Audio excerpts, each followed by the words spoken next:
Georgia Tech head coach Geoff Collins. Coach, if you could start off with a statement before we open it up for questions. Sure. Goes without saying, coming in at halftime, it was looking bleak in the first half. We scored on our first drive. We scored on our last drive. The other 5 drives in the first half were 3 and outs. Conversely, they scored on 5 of their drives, the ones that we did not score on. A lot of times it was a short field, and but came back in the second half, and eerily similar to last week's second half.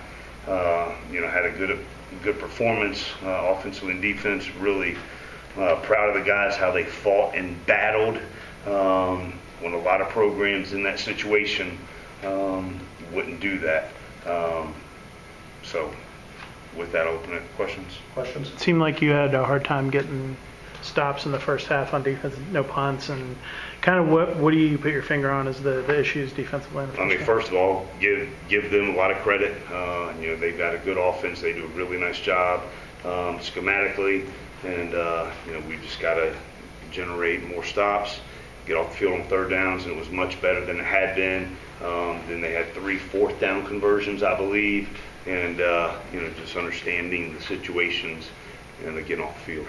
What was kind of the message after halftime? It came out in those first couple of drives and made some Yeah, so I mean that's the same thing. I mean it's the same message all the time. We've got to play at a high level, execute, play together, play hard. But when you're back-to-back 3 and outs in the first half, it's tough. Just move the ball down the field, and some things were clicking in the second half, and we just got to do that earlier. I was really proud that the first drive of the game, we went down and scored, and start off with a little bit of confidence, and we just couldn't, for whatever reason, sustain it.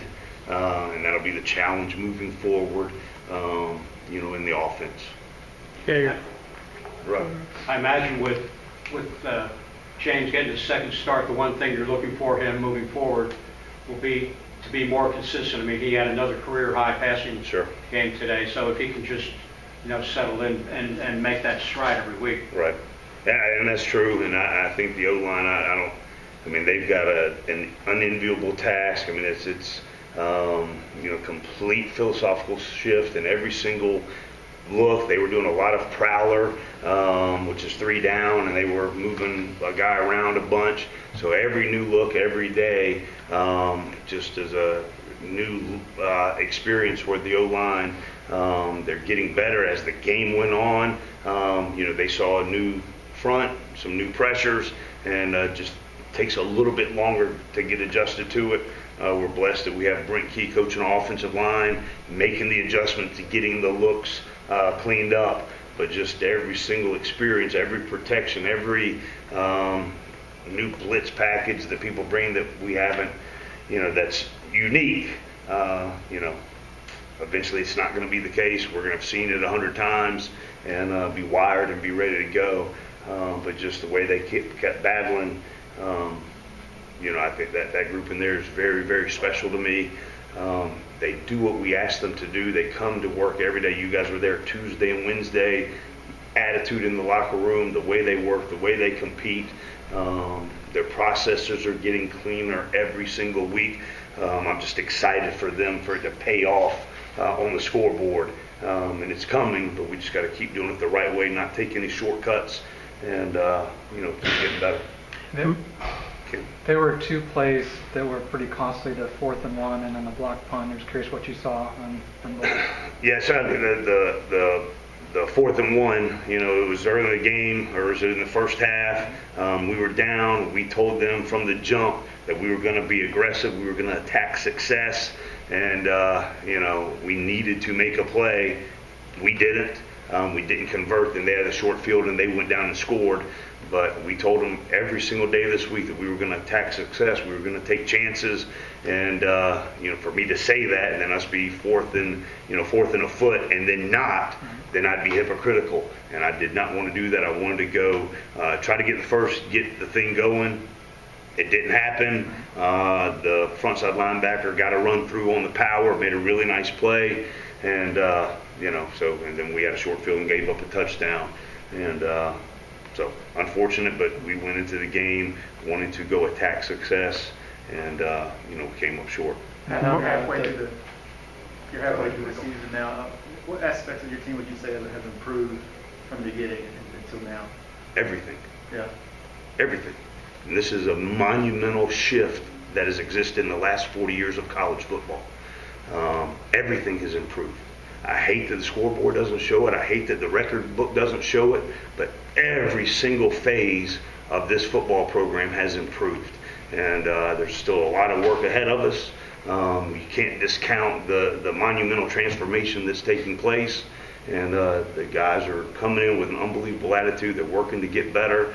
There's 72% of our team is either freshmen or sophomores, and they're fighting their butts off to make this thing work and to get better every single day. And it's going to happen sooner rather than later, and it's going to be really scary around here when it does start clicking the way it's going to. And but just the effort, the competing, the fight, the love for each other, regardless of who's not in the game or who's on the sidelines or who's in the stands, they keep battling and fighting and staying together. And it's going to be special when it does click. Your margin of error is still very slim, and it seemed like a real turning point was the missed throw to Tobias in the first quarter, where James just overthrows him. It's probably 6 if he hits him, and you're up 2 scores early in the game. Yep. I imagine that's frustrating. You keep having these opportunities where you're, a half a yard too far on a pass or whatever. And yeah, but I believe in these young men that I'm blessed to coach. It's our job as coaches to increase the margin of error with our daily execution and repetitiveness of getting better every day. Hopefully that margin of error grows and it's not so small. But the guys in that locker room amaze me how they come to work every single day, and it is going to pay off sooner rather than later. A couple more for Coach. You lose Curry, and next man up. Quez, it seems like he made the best of his opportunity there. He did, and Demetrius Knight too. And I was really proud of both of them, Quez and Demetrius, their role that they played on special teams. David Curry's a really good player for us. Went down early, lost him early, and but they kept their attention to detail on special teams. They kept playing hard to give us a chance in special teams.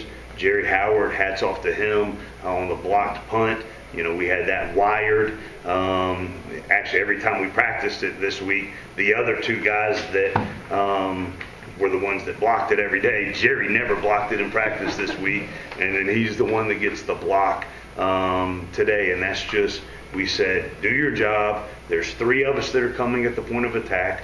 One of you 3 is going to be loose to get the block. And it's just like the entire organization. Just keep doing your job.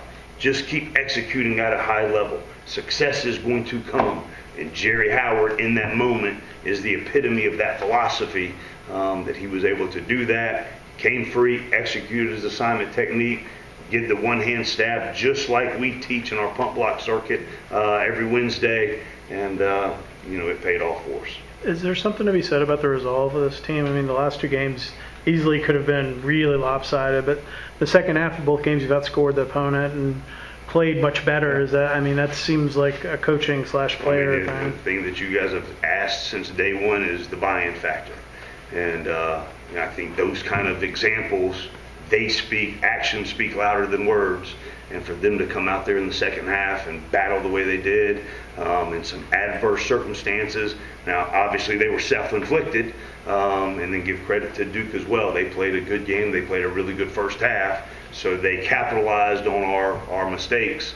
But to come back in, have the will, the resolve, down the score that we were down at halftime, and to kick off to start the second half and go back-to-back 3 and outs. Speaks a lot to the character of those young men that are in there, their belief in their position coaches, their belief in the coordinators, and there's a lot of positive to take from it. I don't want to discount how bad this hurts. One more. Curious, 51, obviously you mentioned that the protection got better, but were there other ways you think you could have helped out on blocking, whether it was Zach or Jared on the edge. We go to it. I mean, anything and everything. Coach Key, Coach Patino, Coach Weezahan, Coach Choice chipping him, sliding the protection to him. I mean, the entire day, there's keep trying to move stress around to have answers. They've got good players. And, so they're credit to them for having good players, but we kept changing things up, to try to give James some time to spin the ball around. And it's just going to keep getting better every single day. Kelly? I'm Good. good. Thank you.